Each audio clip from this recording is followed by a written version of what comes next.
It's been brought to my attention in the last month that I am worthless, lazy, and then today somebody called me fat.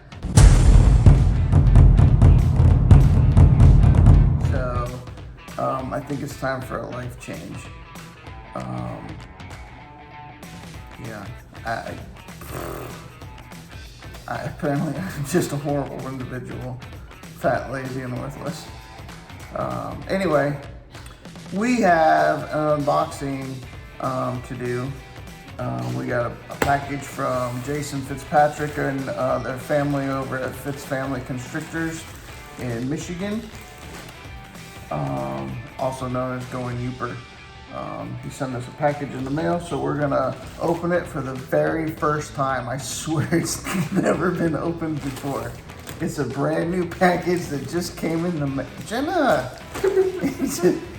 And nobody has looked inside whatsoever. So we have no idea what's in there. Let's open it up and see what we got. Oh, it's packaged so well. Oh, good job. Man, you're super strong. So it looks like a pile of t-shirts for the family. And this is, oh, it's extra large for the fat guy. Thanks, Jason and family. Fitz Family Constrictors. That is super awesome. Is there one for everybody? I hope. I can guarantee you that only me and Jenna will be the one, and Jordan will be the ones appearing on video in them, since nobody else is cool enough to be in our videos. There you go, through the editing video magic, we are back and wearing our very own Going Yooper t-shirts. Although it doesn't say Going Yooper, it says FFC. FFC. If we ever make it up to Michigan, we're definitely coming up to see you guys, to meet you in person. But YouTube friendship's cool too, but it would be fun to meet in person. So let's move on to checking out the baby snakes. Kind of like a clutch update. Clutch update, we showed you the egg cutting video several weeks ago. They've now all shed. There was a total of 5 eggs. No, there was 6, wasn't there? Yep, there was 6, and one of them went bad, and we pulled it out because it was completely rotten. And then the other one. So that left 5, and then the 5th one, after we cut them, and the other 4 came out of the egg. This one didn't come out, and he was just acting slow and lethargic. And then when he did come out, he died. I did a short little video showing off what happened. So let me roll that real quick and then we'll be right back. Okay, so one of the baby eggs, or not baby eggs, but one of the baby snakes died in the egg. Actually, he was alive when we cut them, but I noticed that he was extremely smaller than them. He got wrapped up in his umbilical cord. It just came off. Anyway, his umbilical cord was tied in a knot, and he was cut off at the circulation here in his belly, and he wasn't getting any nutrients, so he died, and that sucks because he was one of the prettiest ones in the clutch. Okay, so that was sad, and we were disappointed. Not much we can do about it now, but and actually there wasn't nothing we could do about it then either. I mean, how were we supposed to know he was wrapped up in the umbilical cord? But anyway, so who I thought was going to be the dad was Kano, our banana enchie, but turns out he wasn't. The other 2 options were Blaze, which is our vanilla fire, but none of these babies came out with fire, so that's probably not him. And the only other one that was with her this year was Chinook, and he was a passed out enchie vanilla. And obviously Kira is our vanilla pastel. So of the 4 that are left, we have a wonderful, beautiful normal. I haven't sexed them yet. I don't know if they're boys or girls, but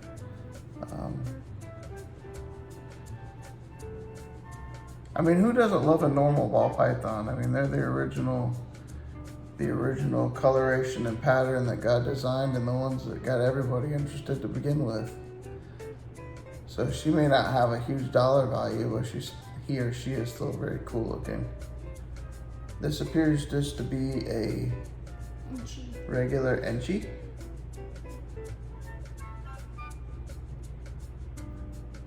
Which again confirms that Chinook is the dad, because Blaze doesn't have Enchi. Kira doesn't have Enchi.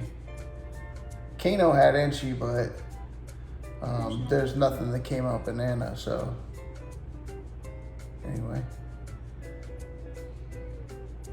Shawneen likes her some Enchi, don't you?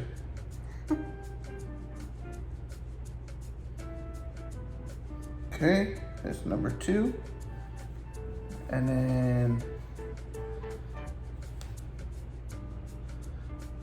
this one, we're thinking vanilla.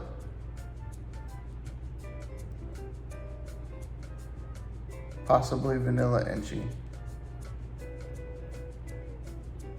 Oh yeah, a vanilla Enchi is what we were told.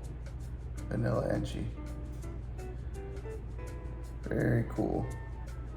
The camera and the colors are not showing off that great in this lighting, but she's pretty cool. And then Jenna's gonna show off the 4th one.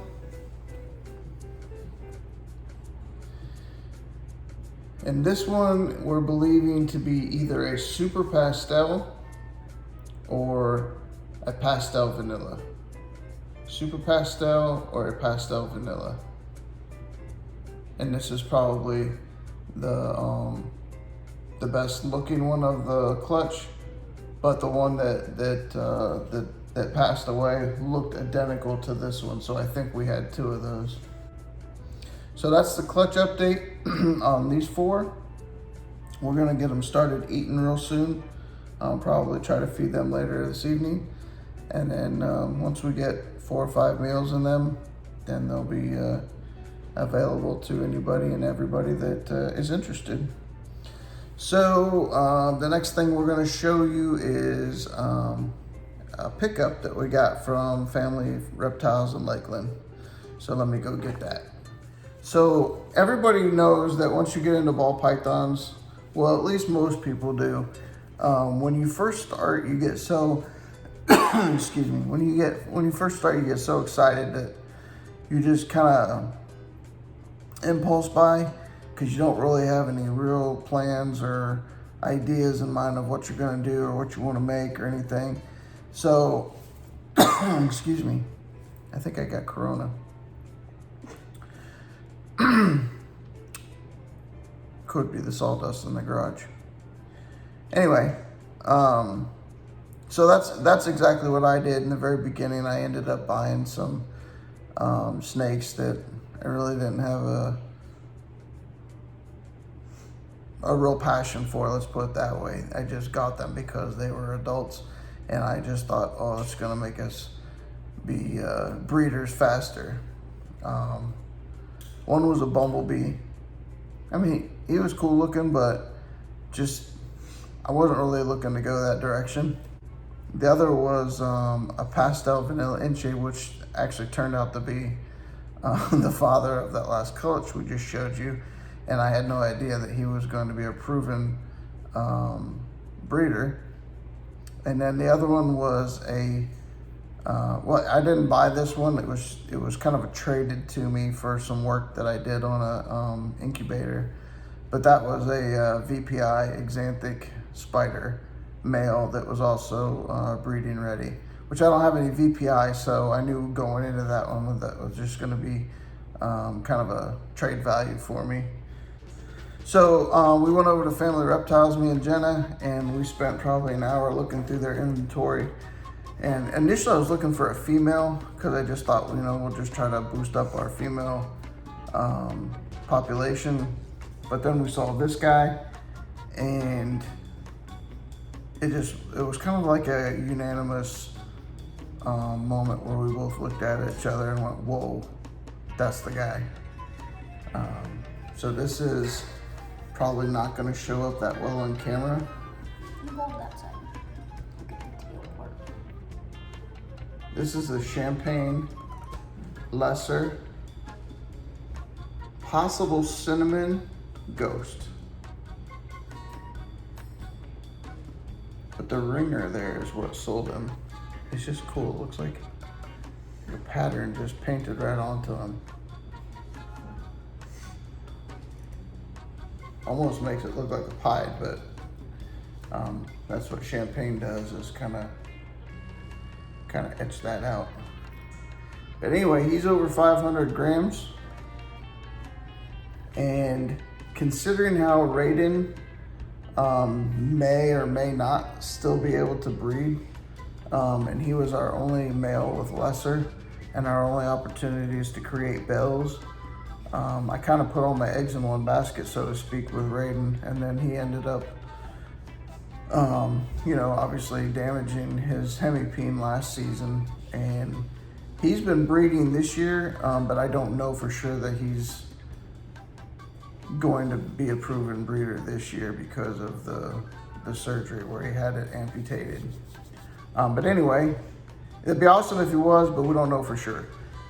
So I just went ahead and picked this guy up because he's got lesser in there, and Champagne we're not real familiar with, but we're starting to get into some ghost also. So it was just kind of, Shows him the dark spot. he was just kind of what's the word? Kind of what? I don't know what you're trying to say. I'm trying to say that he was just an obvious selection. Maybe that's the word, it's obvious selection. So anyway, we traded Chinook, Cyrax, and that VPI spider for him, plus a little bit of cash. New Cyrax. And obviously you're probably thinking that I got the short end of the stick on that, which maybe so dollar wise, but we didn't know Chinook was going to be considered a proven breeder. I mean, as far as I knew, I had put him with several females, and I never witnessed him lock in with any of them. So I didn't know if he was ever going to breed or not. Well, it turns out he's just a secret breeder, and he was doing it when nobody was watching. So if we breed him to Sindel is our cinnamon lesser. And if he proves out to have cinnamon in him, then we could have in the same clutch an all white snake, which is a blue-eyed leucistic, and also a super cinnamon, which is an all black snake, or close to black. So how cool would that be to open up eggs and one egg to be all white and the next one to be all black?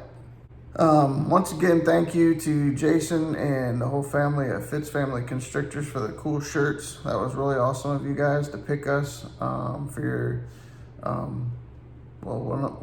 think you said you give 2 away a year, but so cool to be selected as your receiving participant. Okay, that's the end of this video for this week, and just for a nice teaser of what to expect for next week, watch this. That's right, we got more eggs. This is our pastel, Tanya. And she's kicked 2 of them out. Look how big those eggs are. I know she's sitting on a pile of them, but there's at least 2 on the outside. Alright, that's it for this week, guys. Thanks for watching. Don't forget to subscribe, like, and share, and we will see you next week. Thanks. Bye.